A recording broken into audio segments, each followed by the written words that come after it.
Good evening, everyone. We're going to talk to you about the book Great Crimes. The Mona Lisa robbery. On August 21st, 1911, in the Louvre Museum, three cleaners were walking in the museum's rooms when they looked at one of the world's most famous paintings, the Mona Lisa. This is the most valuable picture. It was 8:30 when one of the men noticed that the Mona Lisa had now gone. "They have taken it away," he laughed. "They are afraid we will steal it," said one of the three men. The next morning, one guard passed through the salon and noticed that the Mona Lisa picture wasn't in its place. Immediately, a man called Louis, the painter of another picture, and the guard asked him, "Where is the Mona Lisa? The picture isn't there." He answered that they don't know anything about it. The museum was closed for a week, and in the newspaper it said, "Someone has stolen the Mona Lisa." Louis was saying that he thinks that the thief came to the museum on Sunday at 7:30. The door was locked and he saw a man, but he thought that he was a cleaner of the museum. Police questioned hundreds of people, but they didn't find the Mona Lisa picture.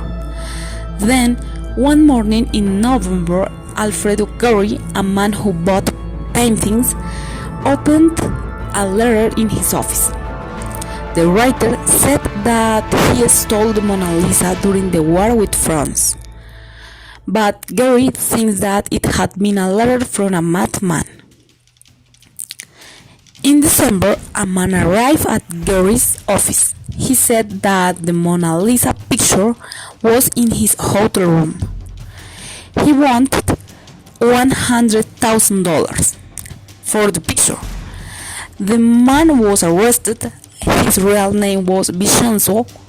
He has once been employed by the museum. He has sent to prison for 1 year and 15 days. But this was later shortened to 7 months because Vincenzo works with other criminals by falsifying pictures. Could it be the real Mona Lisa? We may never know. That's really. Good evening, everyone. I'm going to talk to you about chapter 3 called The Lindbergh Kidnapping. One evening on March 1st, 1932, Charles and Anne Lindbergh, who were rich people, were in their house when they realized that one of their sons was missing. The bedroom window was open and there was an envelope on the table. They called to the police, who found a rough wooden letter and read the note inside the envelope, and it said that the kidnappers wanted money in exchange for the child. Usually, the Lindberghs went to their Hopewell home at weekends, but on that occasion, Charles Jr., the child, was sick, so they preferred that he stayed there until he was better. So, how did the kidnappers know that they were there that evening? People working for the Lindberghs were questioned, and one woman, Violet Sharp, killed herself when she knew that the police wanted to question her once more.